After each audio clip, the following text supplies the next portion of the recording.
etc. Oh, okay, fine. You're recording, no problem. And my focus right now, whether or not I become a priest in the Episcopalian faith, it doesn't matter. My ministry will always be open-minded and inclusive, especially to marginalized communities. And I've always said, within marginalized communities, there are smaller marginalized communities.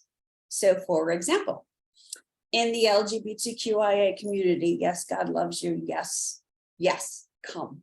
Within that community, the pansexuals are marginalized. Within the deaf, because I'm fluent in sign language, within the deaf community, those of us with hearing disabilities who are born hearing are marginalized. So by career, I am a teacher. I have 5 different licenses. And so it seems that my ministry is also focused on those who are considered outcasts, those who are searching desperately for something to hold on to. And I say, it is only my belief, religion is man-made, spirituality is of God. That's my belief. And I have always said, I am human, I am not holy. So, as a New Yorker, you will hear me curse, you will hear me rage, you will hear me pray to God saying, what the heck are you doing? And people seem to understand that. So my ministry is more toward those who feel alienated by their denomination, those who are searching desperately, who know in their heart they are connected to a divinity. I say spirituality is something that is bigger than oneself. It could be nature, it could be the human spirit, it could be a divinity. It doesn't matter with regard to interfaith. And so that seems very slowly because people are tenuous. They don't trust anymore.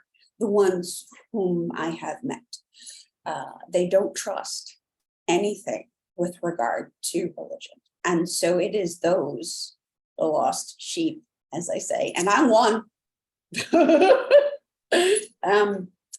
Who that my ministry focuses. So I'm not sure if that answered your question, John. Yeah, I'm gonna pause you here so we can go on, because I thank you for that introduction, and definitely want to talk more about your mental health journey and how it intersects with your faith journey. Sure. Sure. Do you want that now, or do you want to hold that? We're going to hold on and try to get everybody in first. Rabbi, do you mind jumping in? Hi, John, and hi, everybody. Thank you so much for inviting me. A couple of words about me. My name is Manes Kogan. I'm the rabbi of Hillcrest Jewish Center, congregation on Union Turnpike, for those who know a little about Queens, close to St. John's University. I have been the rabbi here 17 years. I am married to Sylvia, have 3 children. And I was born in Argentina, so I'm fluent in Spanish.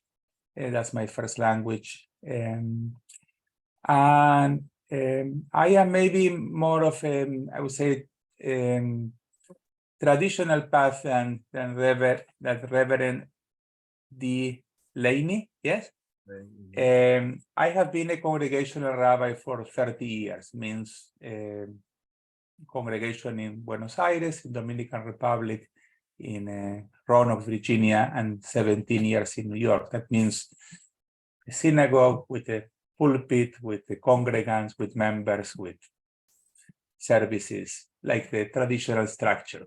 The new thing for me, again, I'm just going to put it there because Gail, I think, mentioned this also, Gail Karen, who, and if you are listening to this conference. Gail, thank you so much for making the connection.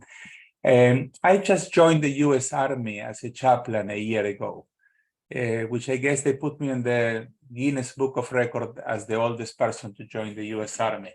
But, there is a need of chaplains, so and I know there is a need because they took me. So they are desperate more than need. So I like just to talk. So this is a little about me. In the synagogue a few years ago, I started a mental health initiative that two congregants, one of them, Gail Karen, and Elaine Saffer, they are coordinating.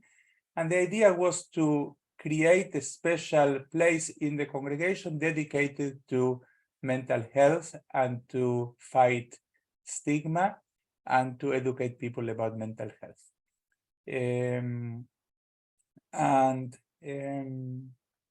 I have a background in psychology, but that was not the main reason is that I believe that there is a need for people to learn more, to fight stigma, to come forward, that there is not something that only weird people have, or people that, it happens in every segment of the congregation. And the reason I know is because people come and they talk to me.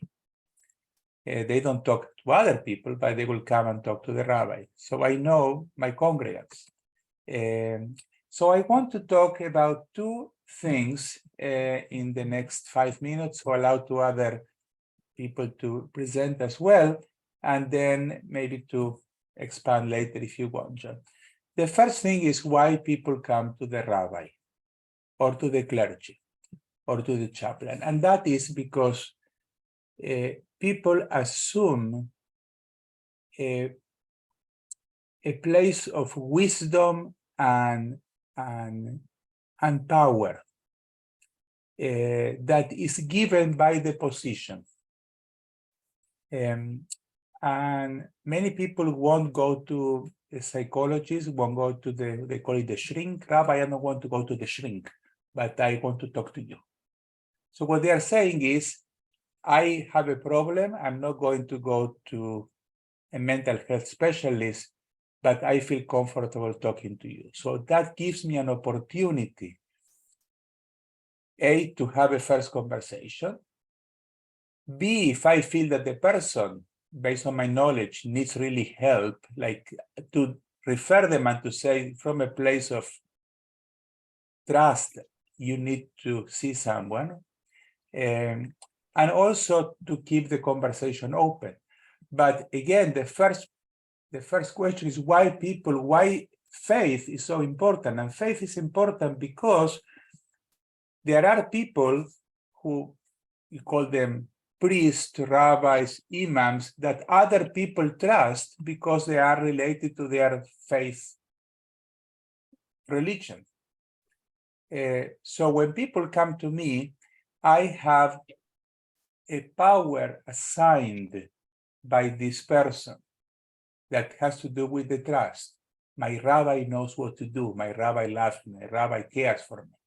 And I can use, if I am smart, I can use that power to do good and to help people. I like just to refer, just to show you two books that are on my night table all the time, or on my desk here. One is The Rabbi as a Symbolic Example by the Power Vested in Me. And this is a rabbi, Jack Bloom. I encourage you to read it. I mean, he says that people assign the power to this rabbi, even if you like it or not, even if you are 20 years old, doesn't matter. If people believe that you can heal, you can use that to do a lot of healing.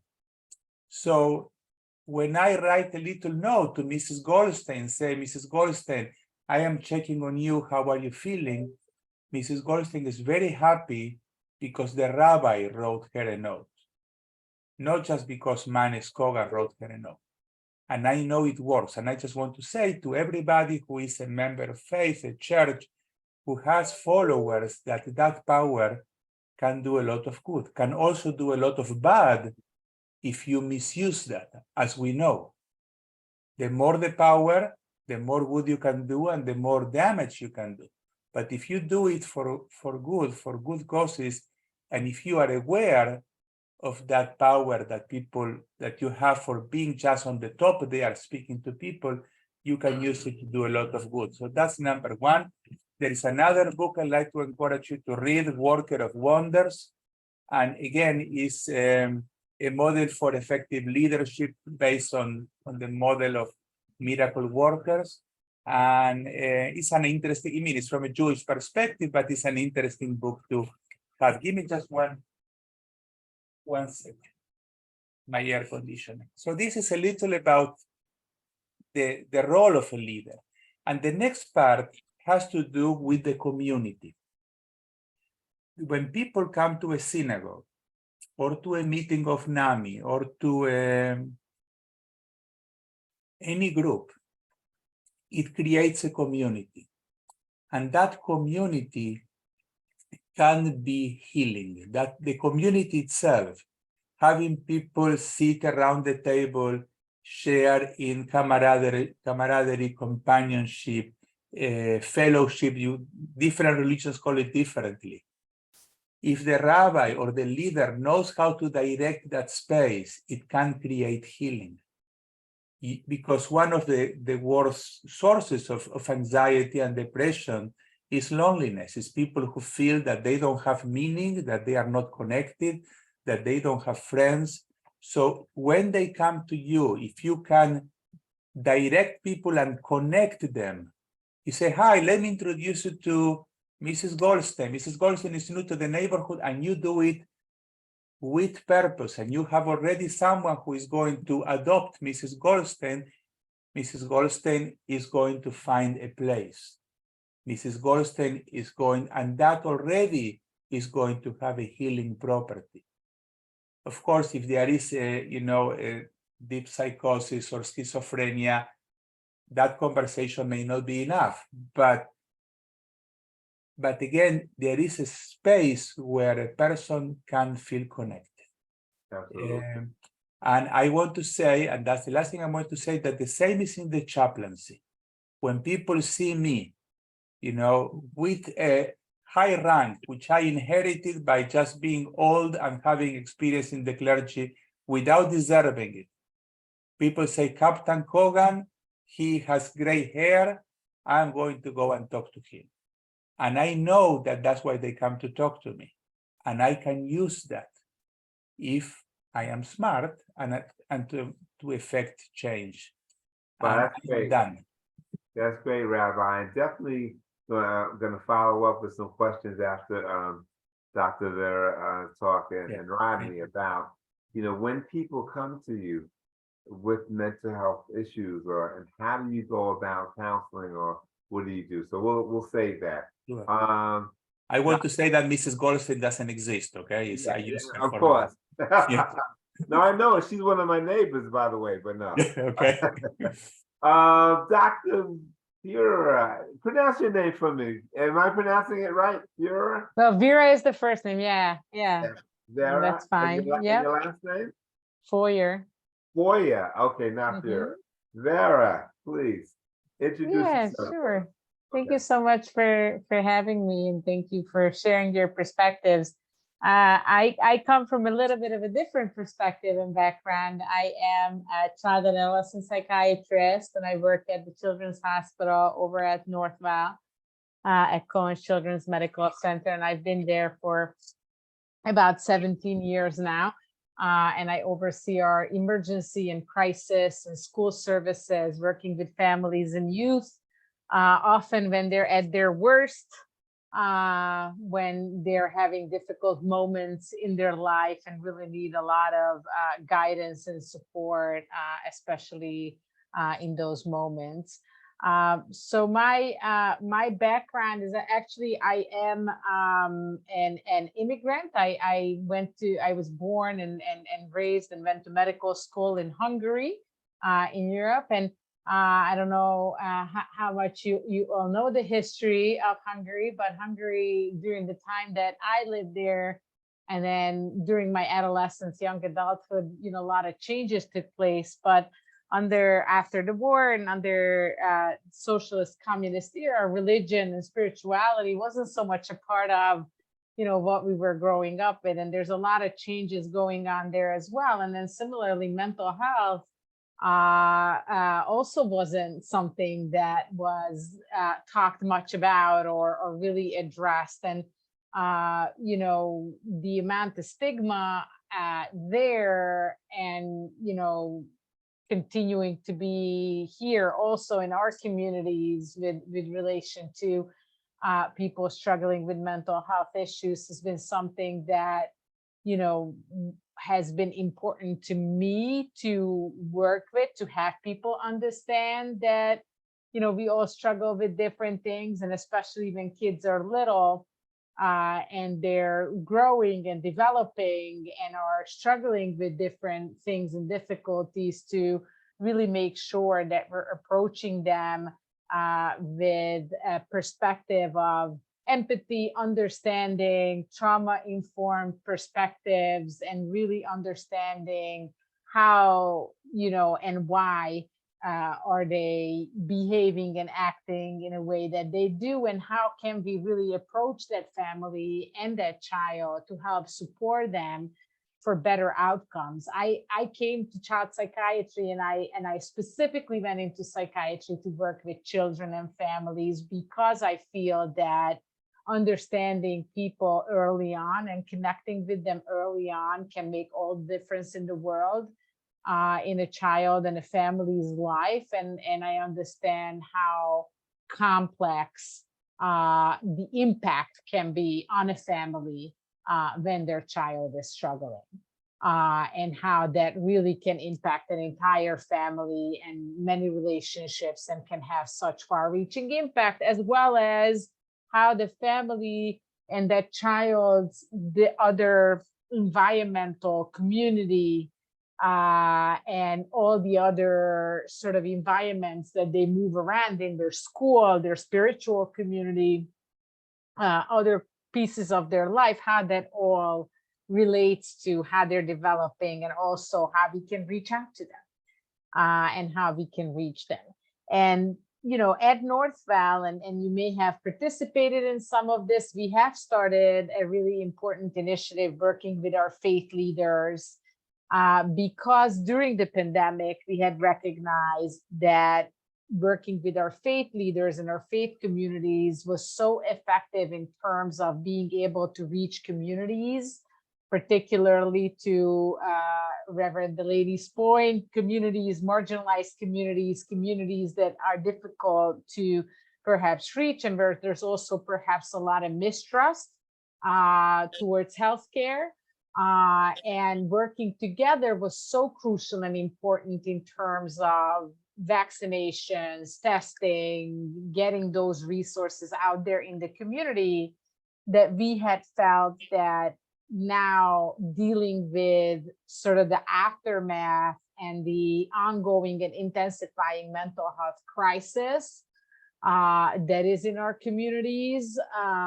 And, of course, in particular, I'm most concerned about the youth mental health crisis that we're all seeing and dealing with, that faith communities are going to be a crucial and really, really important part in how we can reach the community, how we can work together to collaborate, to get trust, to get understanding. As Rabbi was mentioning, it is often you guys that people go to. I mean, they don't come to you with their dental pain, but they do come to you when they're having trouble, right? They do reach out to you with other issues and their mental health concerns and their losses and their traumas and their difficulties that they're facing with life, the adversity that they're facing. And often, I think the opportunity lies in us working together in how we can guide and support that family together, how we can guide them to resources, how we can help dispel myths and fears about accessing mental health care, because there's so many fears and so many myths. I mean, parents are terrified. Are you going to restrain and medicate my child if I bring him to you?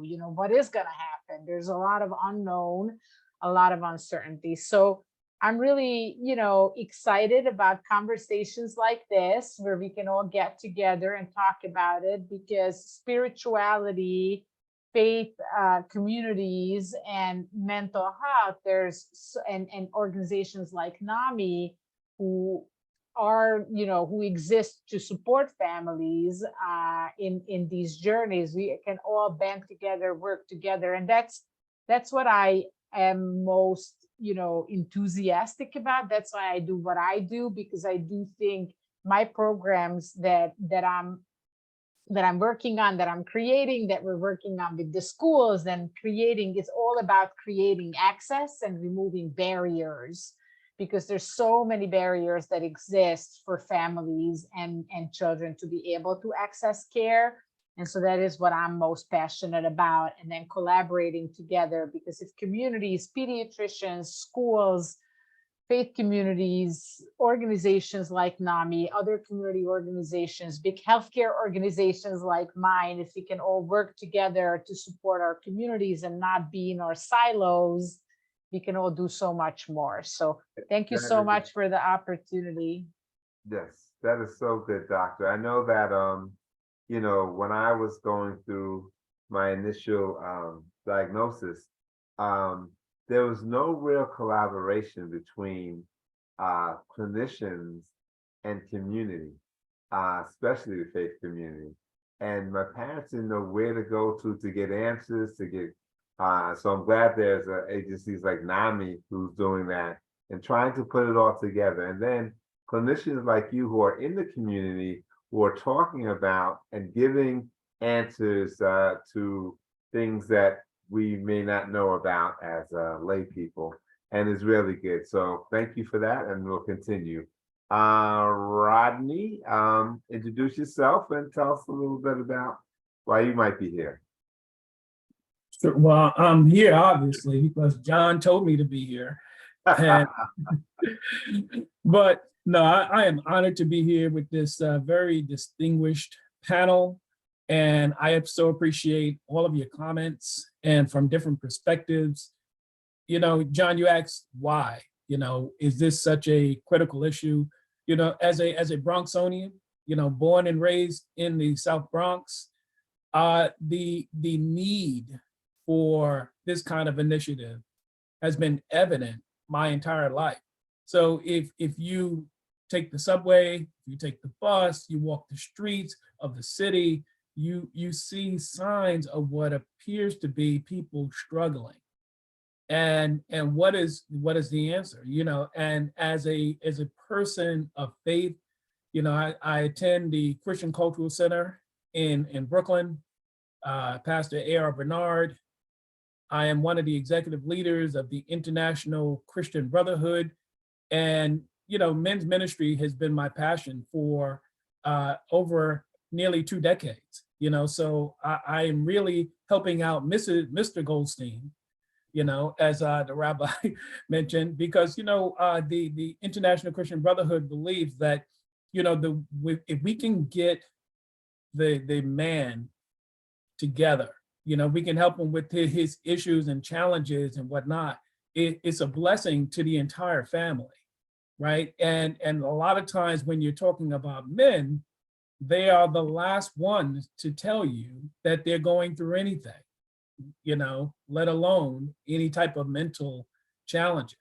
They won't tell you if their pressure is high, right? But, and so I'm honored when I meet men and come across men that I now understand that there is a path, there is an organization like NAMI, there is a person that I can reach out to, like my good friend John Johnson, to say, hey John, have you seen this kind of scenario? What's the best way to approach this scenario? And sometimes in faith, in people of faith, we think we can pray things away, which prayer is very effective, right? But God has given us people with skills, talents, and abilities that can help, that understand better than the minister, right? Understand better than the lay person. So the more that we do work together, we come to realize that the medical professional is not the enemy, right? And the medical professional is not the devil, okay? The medical professional is there to do what God says. He came that we might have life and have it to the full. And sometimes it's hard to have life to the full if you are confused and if you have other kind of challenges. It's hard to appreciate that kind of life. So my passion is to help give men the tools they need to be, great leaders in the family, great contributors to society. And that's why I am passionate about this initiative. Great stuff, Rodney. I know I had the opportunity to speak to the ICB, International Christian Brotherhood.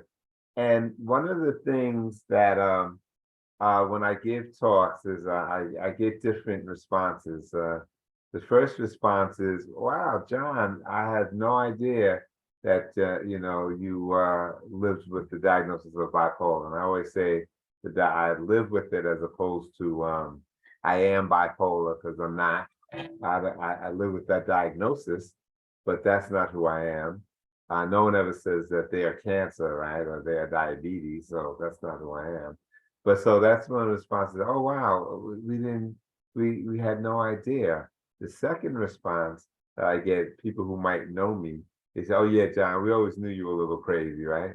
But the third response is, me too, my mother, my uncle, my cousin, my brother, and that is something that when we have these open conversations about mental health, we find out, we realize the universality of it, the commonality of it, and the struggle of stigma and not wanting to talk about it when there is help out there. There are people out there that can help. So that's really, really important. Now, John, to a certain degree, right? And I don't mean to cut you off, but please, as a Black man in this country, in our country, right? I think I have a certain belief that every man, person of color, has gone through so much, whether it's oppression or just observed it on television, so much brutality, racism, discrimination, oppression, etc., that we probably all have some level of challenge that has gone undiagnosed for who knows how long, and has been a generational, right?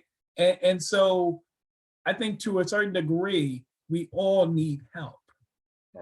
Absolutely. And to continue, the question, if someone came to you, Lisa or Rabbi or a doctor, with challenges, how do you go about counseling them or talking to them? And Lisa, you can talk a little bit about anything about your struggles, Sure. or why you know that.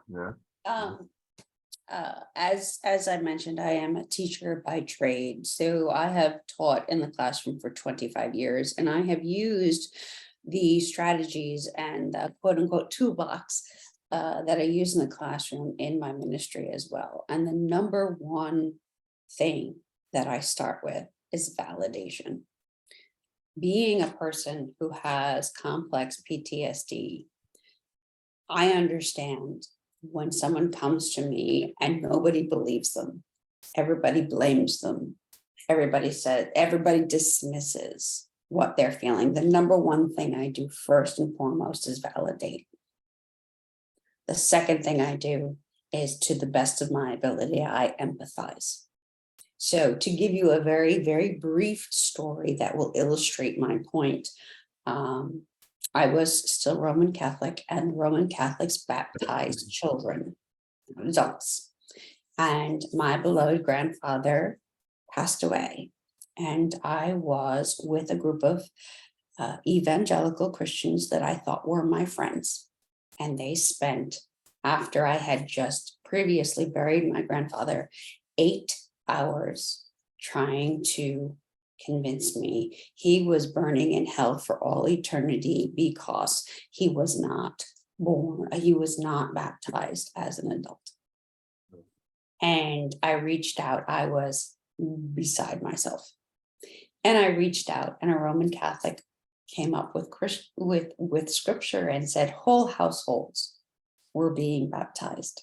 LisaDiana, use your brain. God gave you your brain. You are a social studies teacher. Do you really think there were no infants in that day and time in those households? My nightmares went away, and I was dissipated, because not only, number one, did he validate me, Number two, he empathized with me. Number three, he gave me proof. He engaged what God gave me, which is my IQ. And I try and model that with people who come to me. Well, LisaDiana, I just did blah, blah, blah, blah, blah, blah, blah, blah, blah, blah. And the first thing I do is I actively listen. I'm quiet. And for an Irish Italian New Yorker, it's kind of hard to do. But I try very hard, and I'm quiet, and I listen, and I pick out the points, and I validate what they are feeling. What you are feeling is there is nothing wrong with a feeling. There's nothing wrong with an emotion, and you are feeling this because of that. And the second thing I do with them is I empathize. I am so very sorry. And that, for, as the doctor said, the marginalized communities that I work for, that phrase, I am so very sorry that you went through this, just brings down the barriers and often leads to a release of emotion in tears. And not because they're angry or sad with me, but because it's a release. Somebody hears me. Somebody understands. Somebody says that it's okay that I feel this way.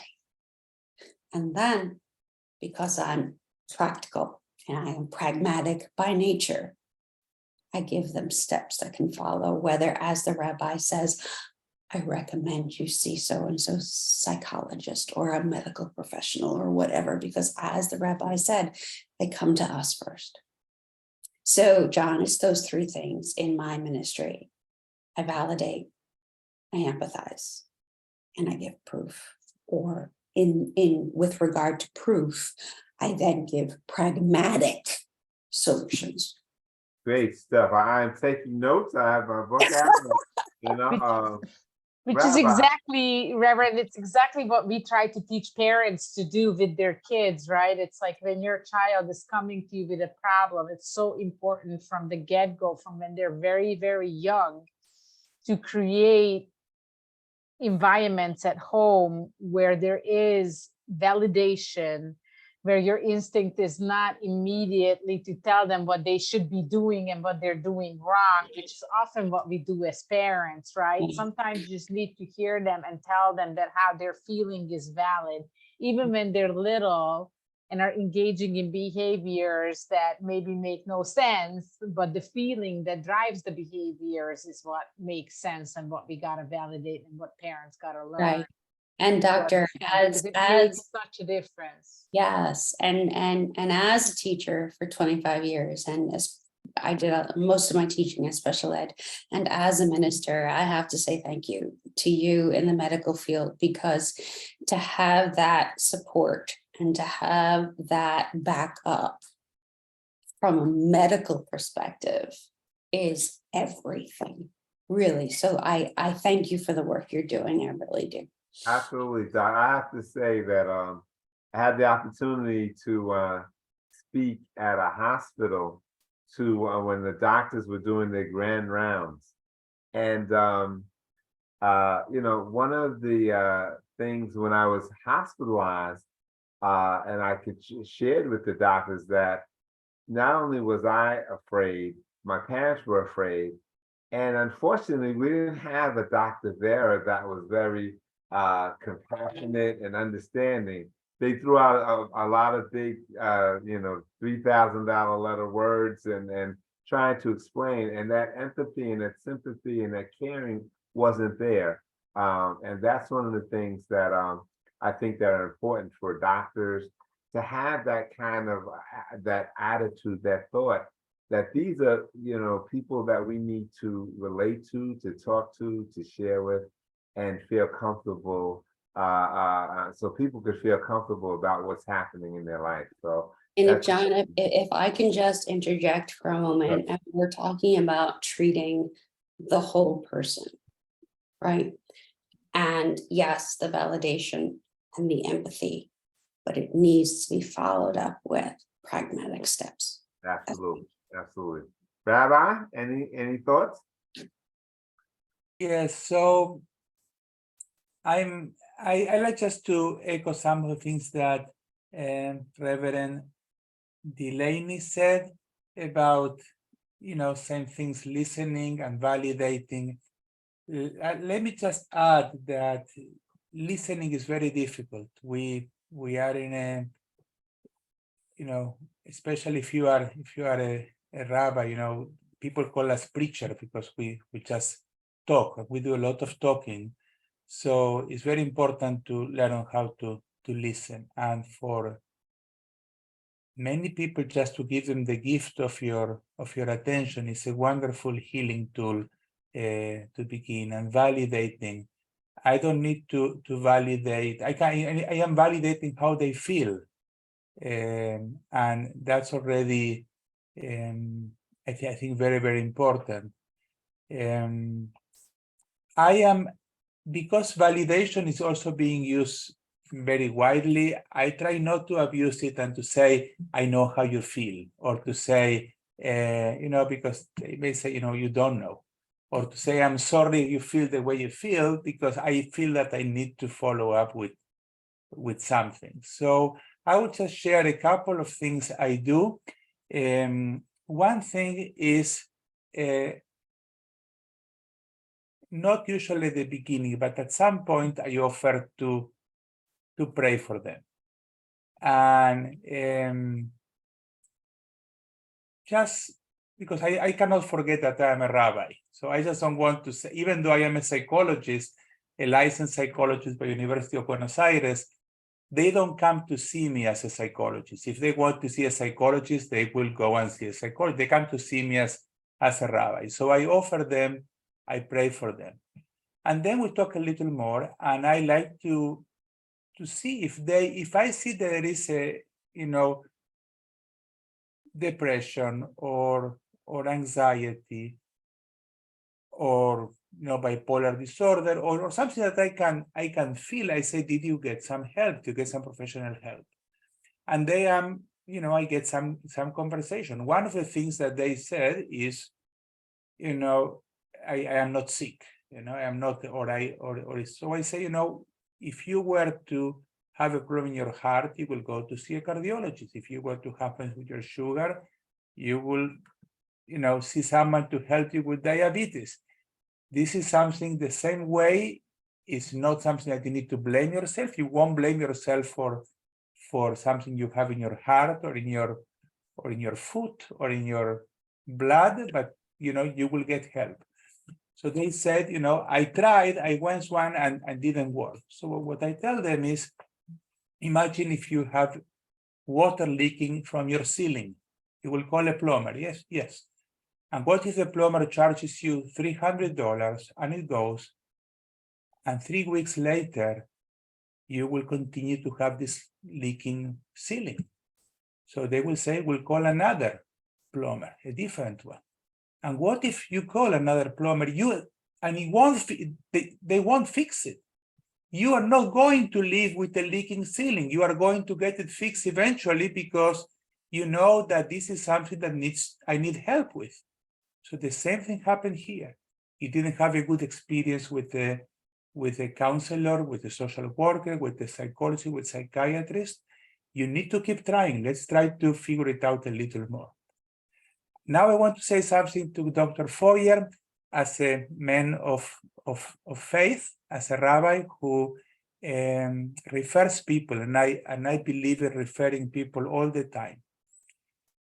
It's very difficult to refer people to mental health specialists.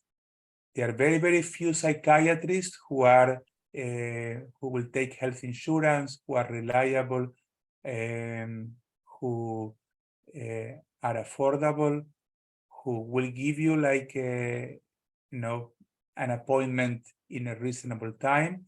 And I think that the mental health professionals can do something better into that. I don't know exactly how. I know there were some, and I'm glad that you exist, and I'm glad that Zucker exists, and that we can. Not everybody needs to go to an emergency room. Not everybody needs to go to see a psychiatrist. But not everybody can pay $300 for the consultation with a psychiatrist. Not everybody can just go to the yellow pages and just find out the first person that is there.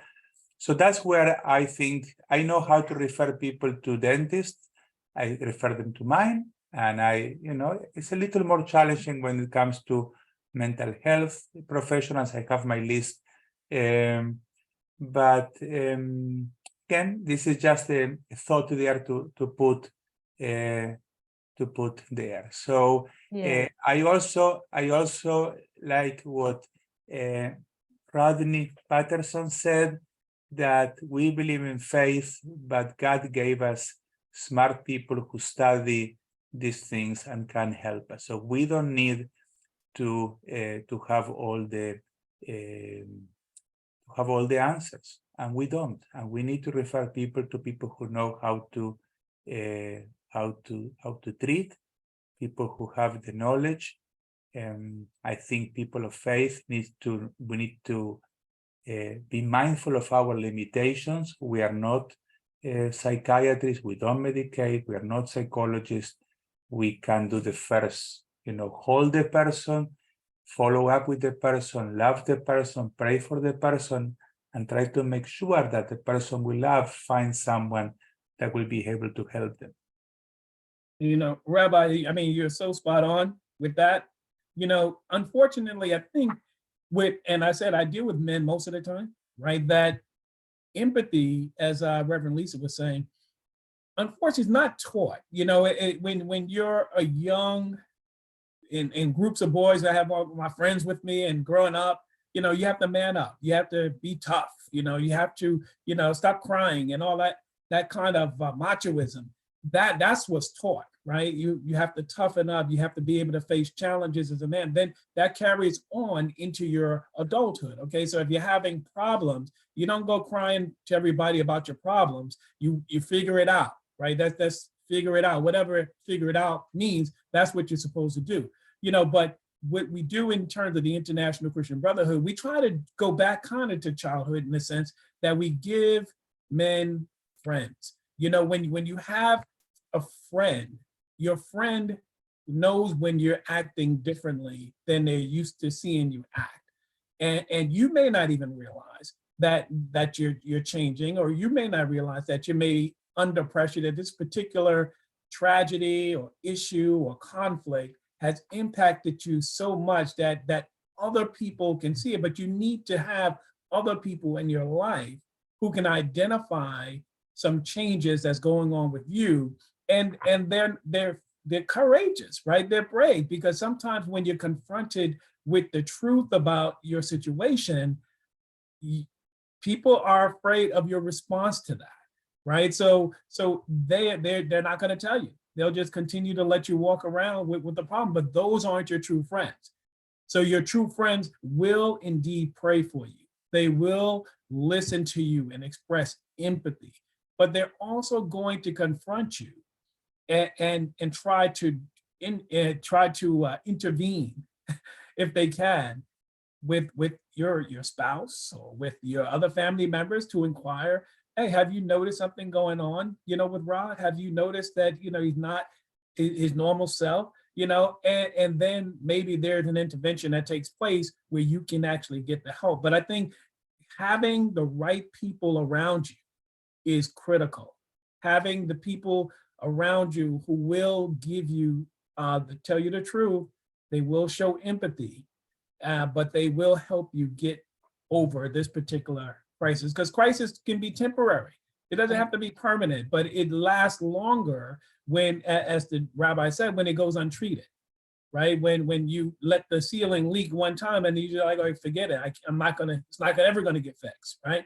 Then the whole ceiling collapse. That can be the person's life, right? But when you have people in your life, in your circle, who can give you the right guidance and right instruction, and as well as pray for you, because we are people of faith, right? That's always our first option.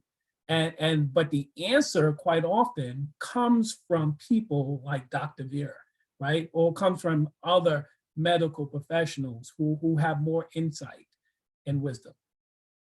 If I Wow, could yeah. just piggyback on what Mr. Patterson was saying, yes, 100% in this country, men are told to swallow their feelings. They are taught to turn a stiff upper lip, as the English would say. If a man cries, it's a sign of weakness, 100%. For those of us, even if we are female, who have a mental health diagnosis, we often mask. And we mask because it is the only way that society will accept us, because the general population are okay and it's accepted if they have a bad day. But if I have a bad day, oh, it's because you have this diagnosis. So we mask. And So the true. general population can get down because, be sad because they didn't get the interview, they didn't get the job, and it's okay for them, but not for me. Sure. Because, Or you'll get you're going dismissed as off when you'll get dismissed as being moody or women are emotional and all that kind of stuff. it's when just there's- blamed on your Exactly. diagnosis. So to take that out of the equation, what we do is we mask completely. And that in and of itself is counterproductive, because that takes all of your energy for the day. I can wake up and go, oh, it's going to be a bad day, but I know what my agenda is for the day, and I'm going to have to mask with these people so that I am, quote unquote, seen as a normal member of society. And by the end of the day, I'm going to be in bed by 5 p.m. because of the energy that I just put forth, because it's okay for you to have those feelings, but it's not okay for me because I have a label. And see, that's when, I'm sorry, John. Yeah, No, you go, man. That's No, when you you go. tap into your faith, right? I mean, when you are by yourself, when you are unable to reach those friends and reach the doctor and all that, you have to have that foundation in which you can draw strength from, because your strength is sapped. So now you tap into your faith and build up that strength to pick up that phone, to give John a call and say, hey man, just want to have a quick talk with you, and God is able to do that, to renew your strength when you have been totally depleted. Dr. Vera, one of the things, and Ronnie talked about my friendships, right? Sometimes when I was going through an episode, I didn't even know that I was going through an episode. And when I had those people in my life that I really trusted, and trust was so important for someone who's living with a diagnosis. Because if my friend Rob told me, or anyone said, a close friend said, John, let's talk about that a little bit, or you're a little different from what you were before. That gave me a sign to say, well, maybe I'm not thinking correctly. So, Dr. Beck, can you tell us a little bit about some signs or some warnings that people might see changes in people that they could recognize and kind of like suggest maybe that they might need help?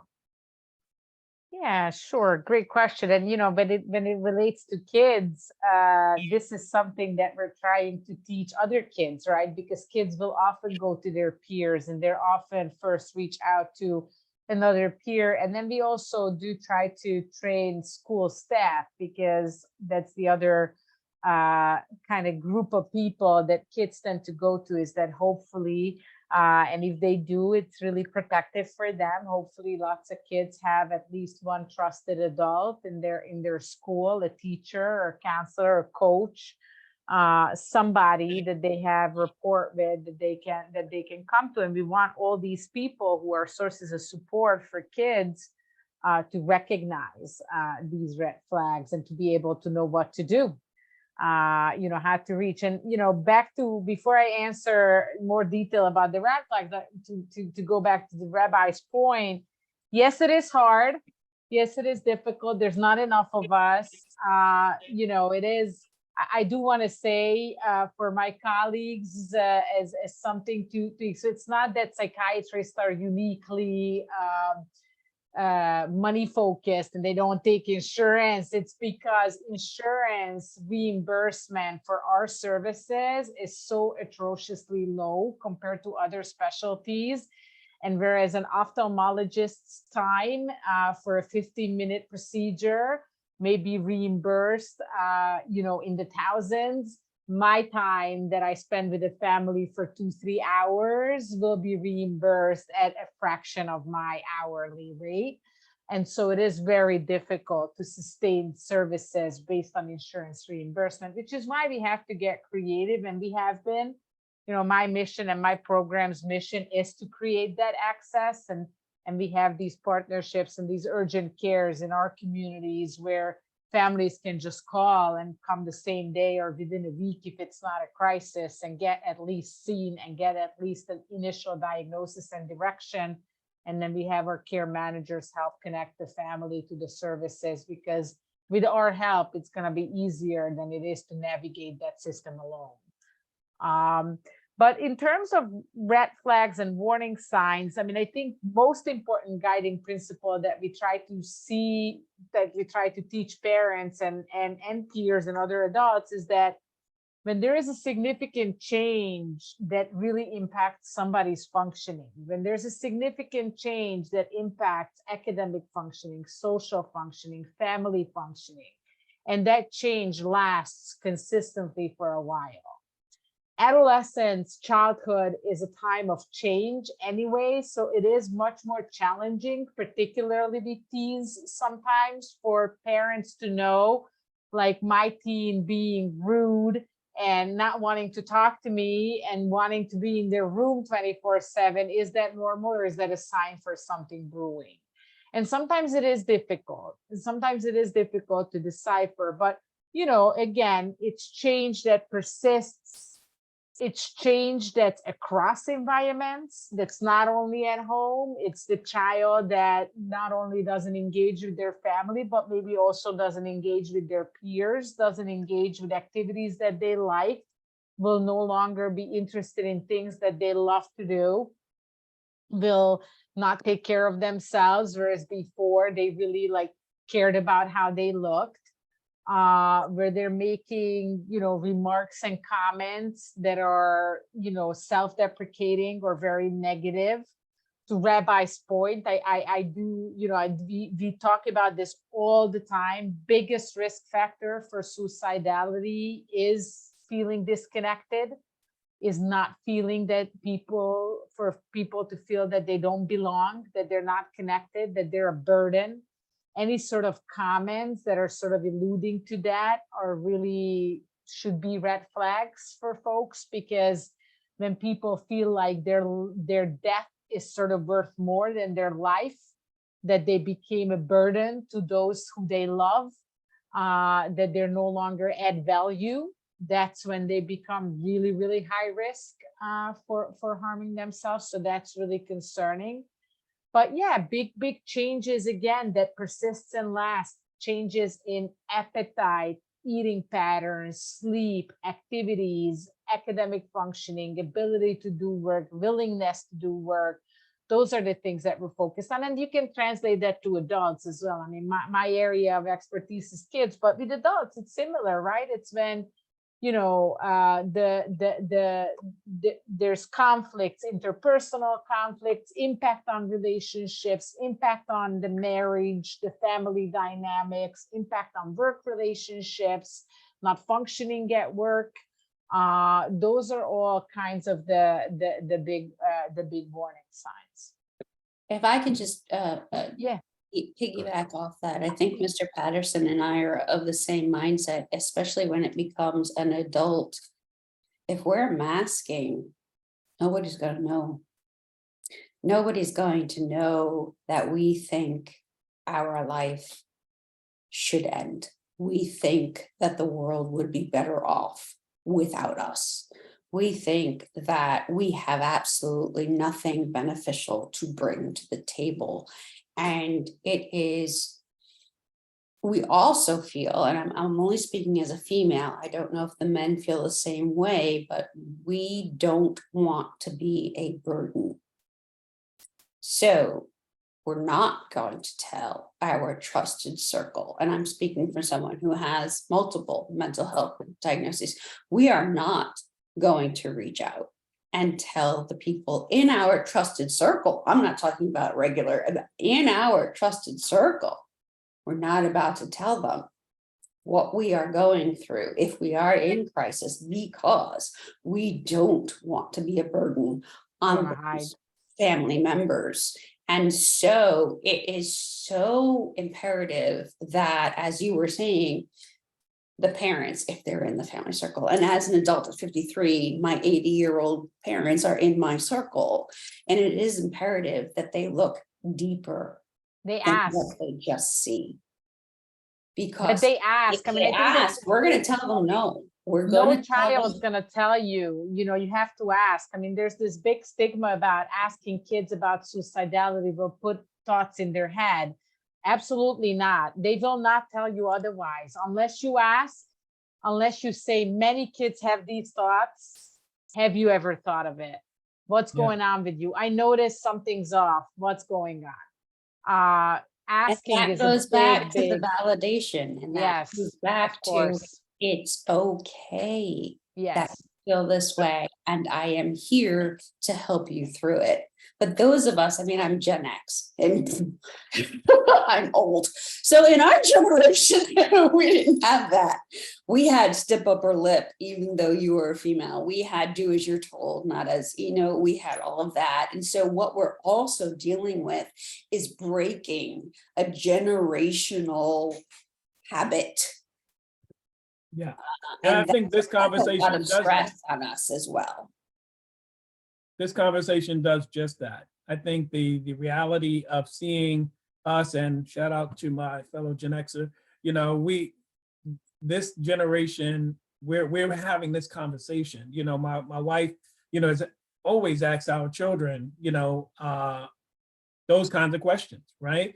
Just they're adults now, right? But as a kid, it's like, well, why you asking me that, Mom? You know, and initially I was like, yeah, it seemed, you know, it seemed a little left field, but it was because of a conversation and a program that spoke about children, the pressures that they're under, et cetera, that you need to pose the question and give them an opportunity to respond, you know, and they it's always a great question, you know. But I'm always struck by the story of Hannah, you know, in the Bible, where, you know, she felt grief. In 1 Samuel in the Bible, she felt grief. And it said God saw her, right? Saw her grief. I think that when we're grieving, I think that something like that, we need to communicate to those that we're ministering to, we're sharing, or even our friends and family listening to, that God cares about your grief. He wants to hear it, and you can talk to him about it, you know. And she was just pouring her heart out to her. And not only was she pouring out to him, but the minister, the prophet, was nearby and heard her, right?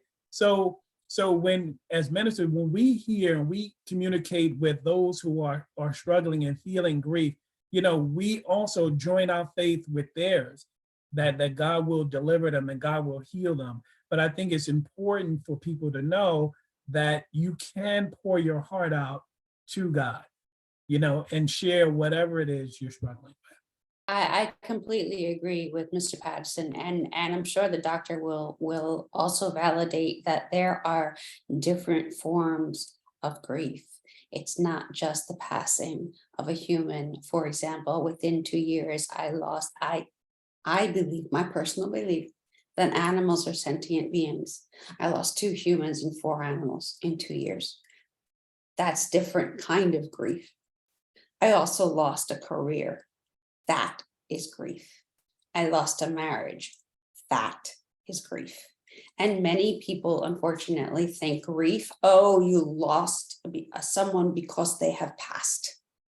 But we need, as Mr. Patterson was saying, to have the conversation, especially with the children, that yes, you know what, your best friend no longer talks to you because whatever, that's grief.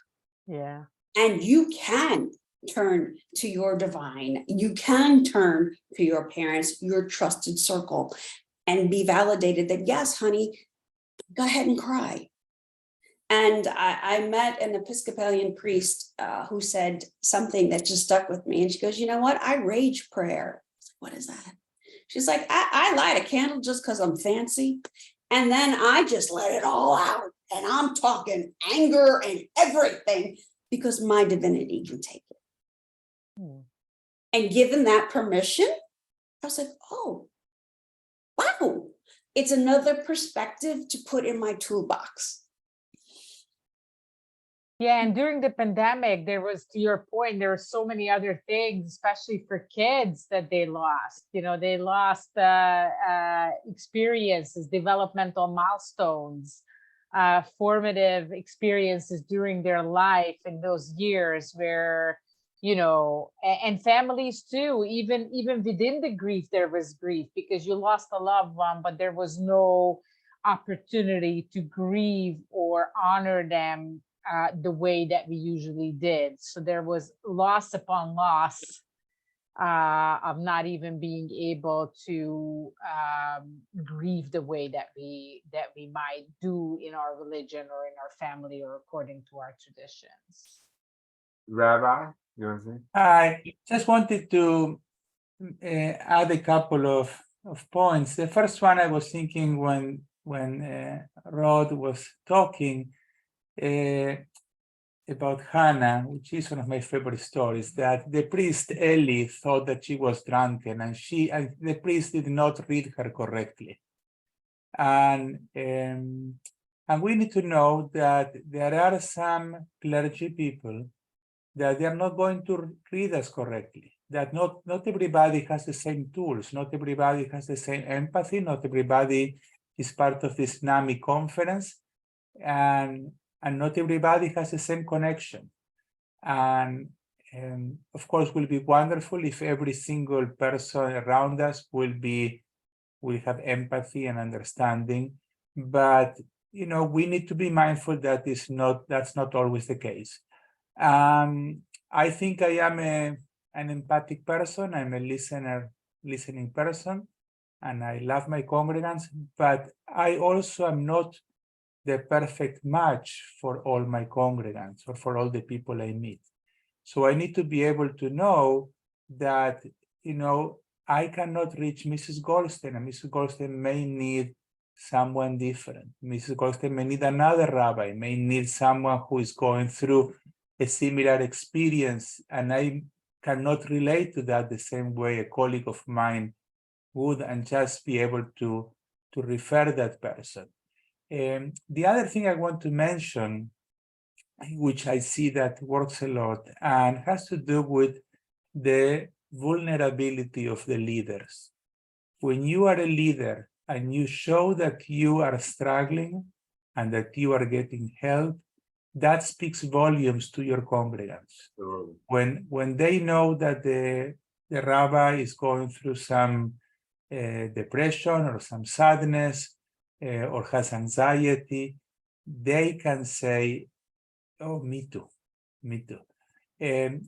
And the same happened, you know, in synagogues and organizations. There are people who are what I will call more popular. You know, we call them shapers of opinion. Doesn't matter if they are all popular in the same in the eyes of God. But you know, I'm talking about who are perceived as having some power and some influence in particular organizations. I don't know who is in your organization. I know who can be in my organization. When these people come forward and everybody thinks that they are successful and everything is great, and they telling people, you know, what I'm going through this challenge, it speaks volumes and authorizes people to do the same and not to feel I am a loser or I am someone who should not be feeling the way I feel because Rabbi Kogan and Mrs. Goldstein feel the same way. I just want to share one little experience from the military. I am new, but sometimes being new allows you to see things that other people don't. don't see. It's a very, even though they are women, it's a very macho-oriented, society in which people cannot show so much feelings. They don't want to talk to the psychologist. Part of that is a fear that they will be limited in their careers, in their promotions, if they were. And you know what? I am sure that might be the case, although the leadership of the army says that that's not the case. But the levels of numbers of suicide in the army are much higher than in the general population. So the leadership of the army is seeing that this is a problem. Because they see that this is a problem, they solve problems. That's what they do. So because they see that there is a problem, they try to see what can we do to help. And that's why chaplains are being empowered, and they're creating some forums. I like just to say to them, but it's not so easy, but I'm just telling you, that if a two-star general were to stand in front of the people and to say, you know what, I felt sad and depressed, and I went and I got some help, that's going to speak volumes to 10,000 people there. But, that needs to happen. And I'm sure that a two-star general or a colonel or a major or a first sergeant, they feel sad and down because it's part of human beings. So, part of the leadership skills is to let these people share experiences without feeling that is going to affect the chain of command and their ability to function. And the same way, I need to be able to share that with my congregation without being afraid of losing my job or losing, the credibility with my congregation. So not everybody can do it at the same time. Not everybody has the same wide shoulders.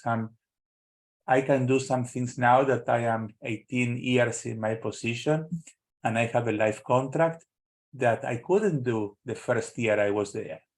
So now I know more people. I have a little more investment, more capital there. So I think you need to know also who you are and who are you talking with. But I just want to bring it there because, again, we can be shapers of opinions if we know how we are being perceived by the people around us. Good stuff. I don't know, something popped into my head about cultural competency, right? Rodney talked a little bit about growing up as a Black man, and and there's things particular to the Black community, African American community, that are specific to us. We have a program now in NAMI called Sharing Hope, where it's a homogeneous group where Black folks are getting together, and there's also Compartiendo Esperanza, excuse my pronunciation, where Spanish folks are getting together to talk about something in particular. How do you guys feel about that? Although, mental health is a universal thing, but, I know that back in the day, it was considered a mental illness if a slave wanted to be free. And there are certain things that have been passed down culturally that have affected us, the trauma. I know in the Jewish community and different marginalized communities, there are things specific, but then other people say no, that we should not have we should be together, and everybody, there should be no differences. How do you speak to that? I want just to interject, John, again, this is my opinion. I think that if the African American people will feel more comfortable talking to other African American, I say go with it. And Hispanic people feel more comfortable talking, and not all the people from Hispanic countries are the same. So I said, don't bring little children with older people. Again, this is me. There are some things that you need to be able to, in general, I would say it will be wonderful if everybody will be able to speak together, but you want people to be able to seek help. So I will ask, what does it take? One of the main problems in the alcoholism in the Jewish community is that Mrs. Goldstein doesn't like to go to a AA meeting in a church, or doesn't want to go with other people, that she will perceive my problem is different because I am Mrs. Goldstein. So, I need to be able to help Mrs. Goldstein where she is. Again, it's challenging because Mrs. Goldstein can benefit from assisting to that group. Mm. But will she assist to that group? Again, it's a good question. So again, I think I will say to you, and again, I speak Spanish. So I know that for some people, the fact that I speak Spanish, they come and they talk to me because of my Spanish speaking. So it's not that I have a special gift, but it's something that they feel okay, that they can talk to me in that area, or because I'm Jewish, or because I am older, whatever is going to work for them. So I think that, again, my personal perspective is, if it's working, if you can get 10 Black people to talk together, I say go for it. If it doesn't work, try something different. But again, that's I agree with the rabbi. I, unfortunately, with regard to John's question, my communities feel left out. I have taught the deaf for decades. I am fluent in American Sign Language. I have 4 members of my family that are deaf.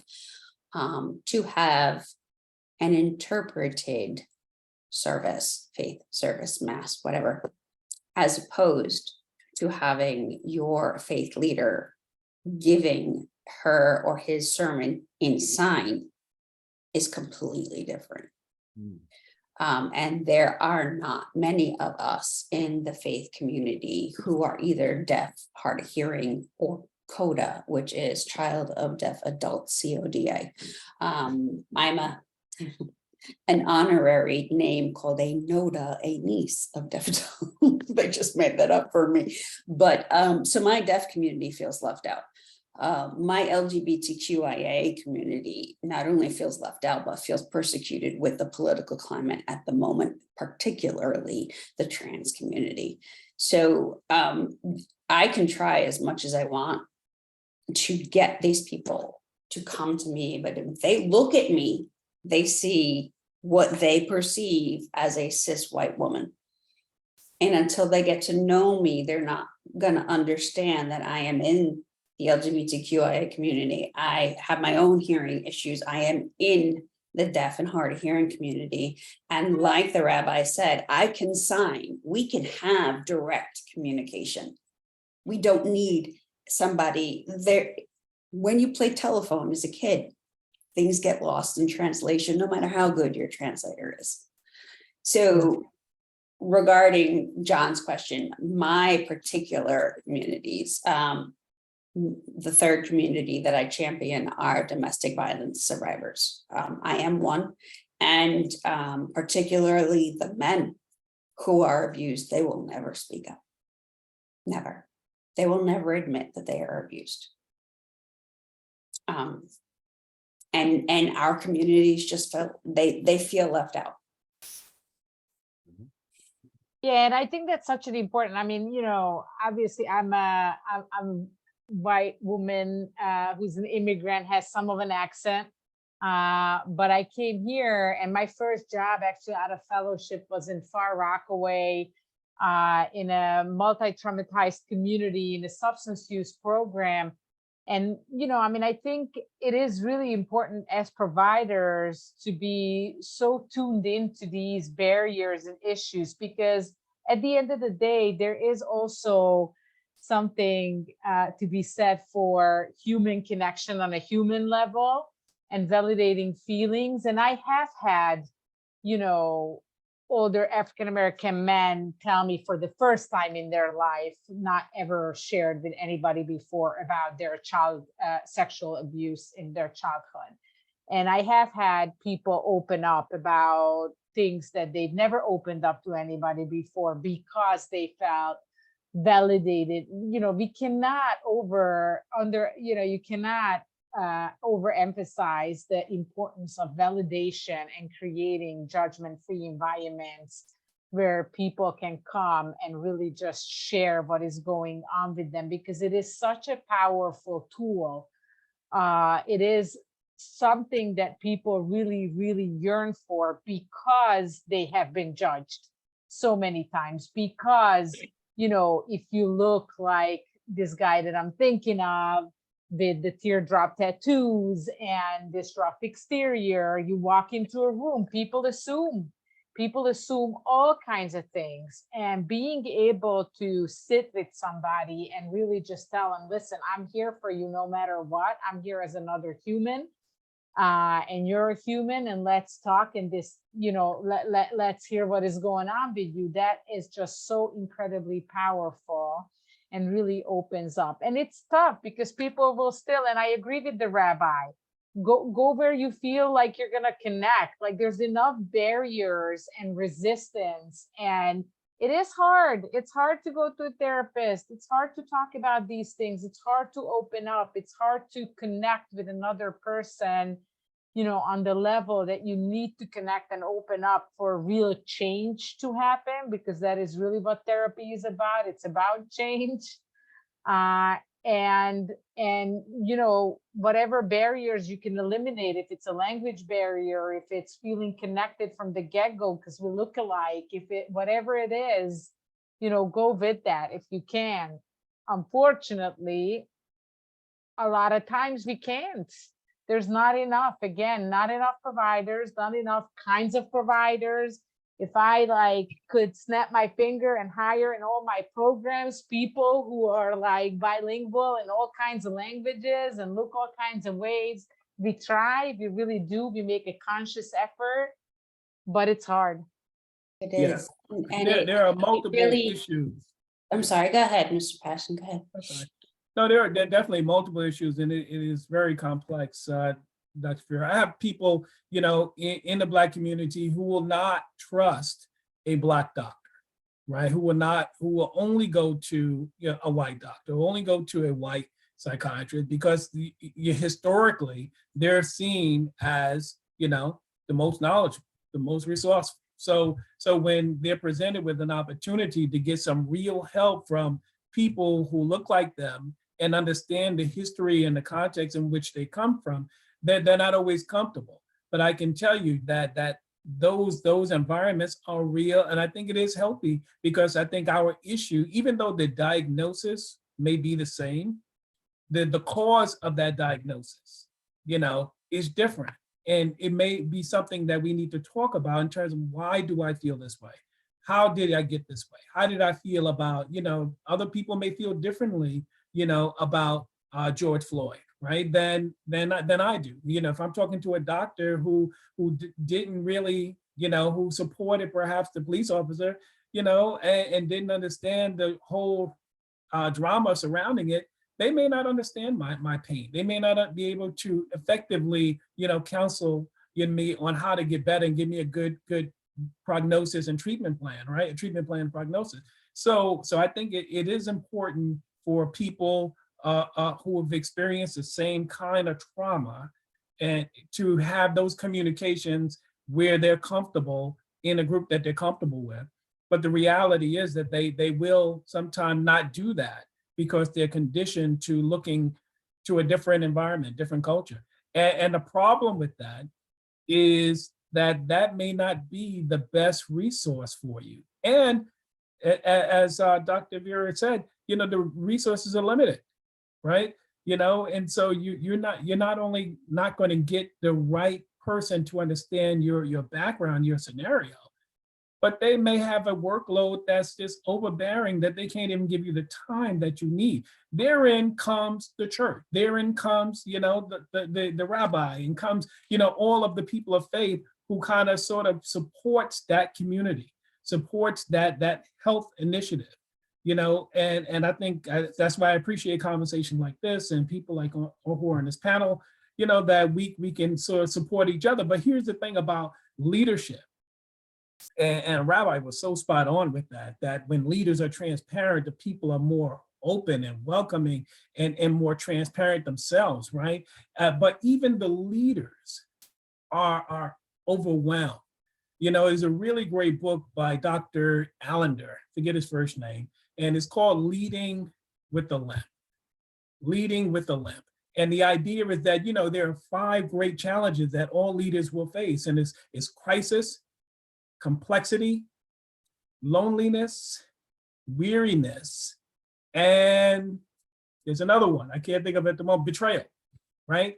Which we all will experience, and all of them can lead to a need for counseling and trauma, you know, trauma assistance.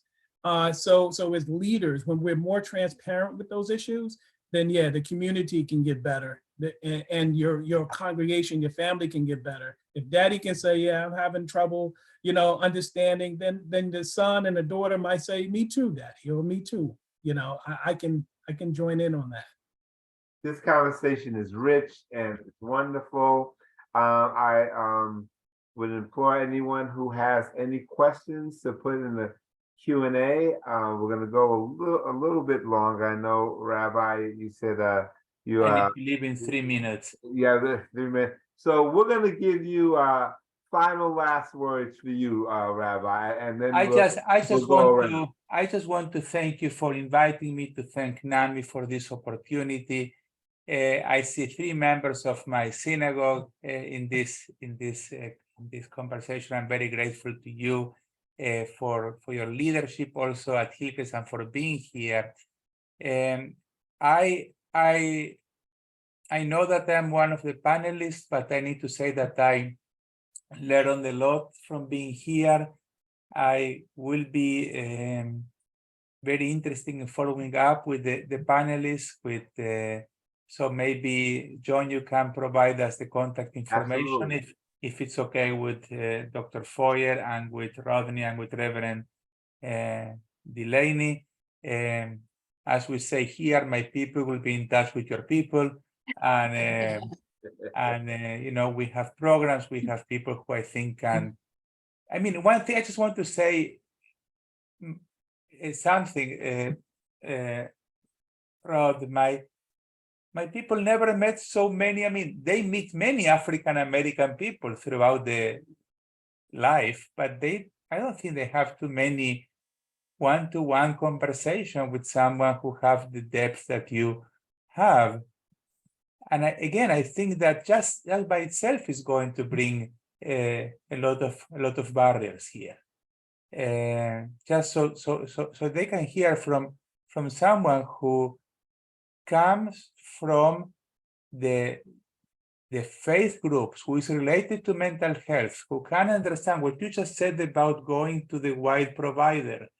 I mean, it just blew my mind, because again, this is something maybe as someone who is white, we will never think about that. But you know, again, I'm just so grateful for the opportunity to be with all of you this afternoon, and just to get to and also I'm seeing at Dr. Feuer the experience of an immigrant. I'm an immigrant myself. You know, I have an accent. How easy or difficult it is to get into what you know how to do when you have the barrier of being an immigrant. Can this help us understand immigrants and how difficult it is to get your paperwork and how difficult it is to validate your degrees? I don't know when you went here, but you know, this is something that those who were born in the United States, they don't know. So they talk about immigrants without too much knowledge. You know, what does it take for someone to make yourself into a new country?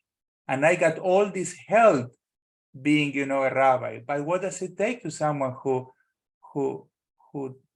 doesn't have a social security number, who doesn't have a driver's license, who doesn't have credit in the bank, you know, who comes with this accent, you know, in which people mistrust you because they don't get you exactly from where you are. So again, a lot of things to keep exploring.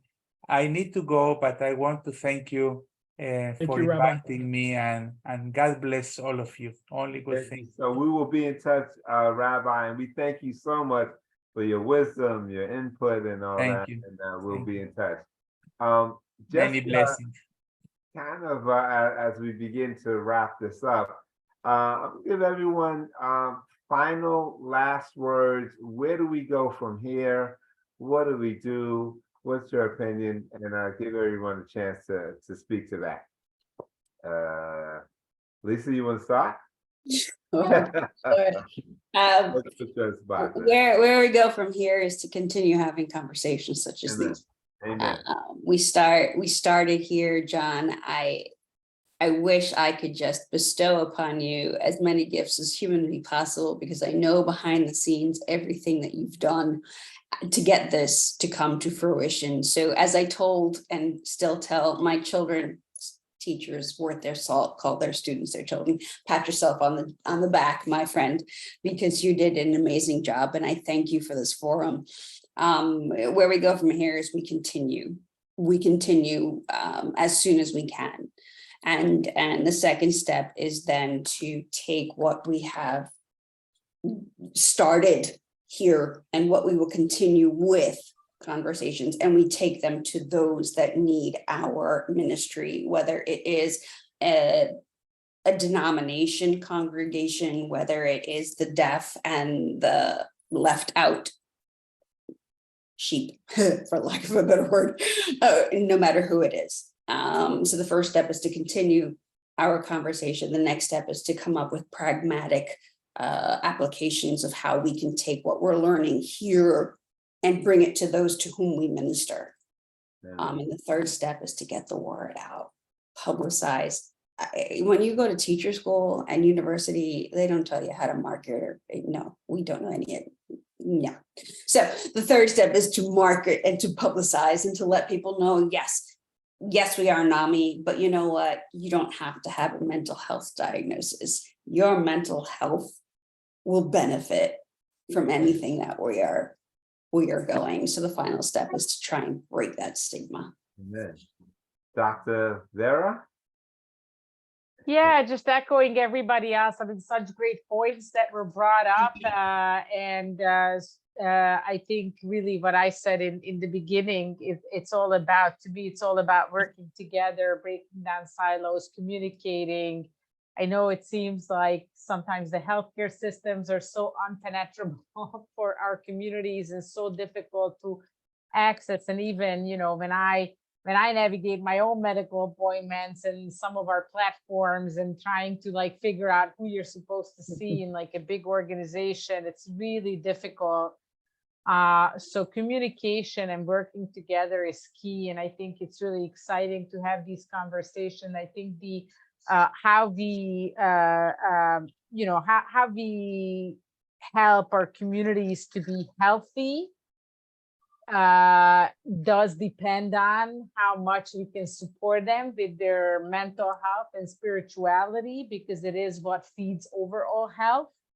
And I think, helping people and parents and families in particular to stay resilient and to learn how to best support each other.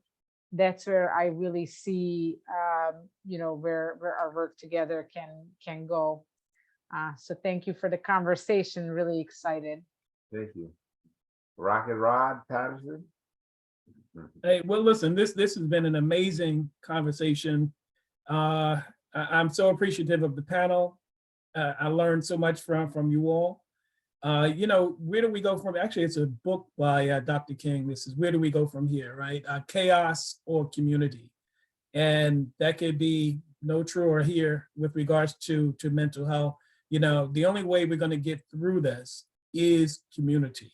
One of the things our pastor, Dr. A. Bernard, teaches is that you don't grow in isolation. You only grow in the context of community. And so as we continue to build this community out and provide opportunities for conversations like this, I think we all can get better, individually and as a people. So I'm excited for what's next. I do take my hat off to NAMI for recognizing the gifting in you, John. and for you just sacrificing your time and putting this awesome panel together and having this really important conversation. Well, thank you. This has been great. Tomorrow, for those who are going to be continuing with the conference, we're going to be at St. Paschal Bayonne Church in St. Albans, Queens, and we're going to have a fellowship brunch. We are going to have a couple of guest speakers. One who has been listening, Dr. Sonia Cole, is going to be presenting with another national recognized speaker named Sean Dove, who has been doing a lot of work in mental health field, along with a lot of things that he'll be discussing. So we're looking forward to that. John, you will send that to us, please? Yes, that's Okay. going to be all in there. There's going to be an evaluation for this. I guess we're going to send it out to everyone who's been participating here to just kind of see where we can improve and do better, and as we continue on. But any last words? I just want to thank everyone for being here. This has been great. We are going to do more of these things, definitely. And Doctor will be working with you, I'm sure, the upcoming year. And we're looking forward to Rob. Thank you very much. And I'll be in touch with all of you personally. And I thank you all for being here. Thank you, so John. much. Thank you, Okay. everyone. Thank Mr. you, everyone. Peterson, Dr. Pereira, thank you so much. Thank Thank you you, very everyone. much. Take Thank care. you. So nice Enjoy meeting your you day. all. All right. Right.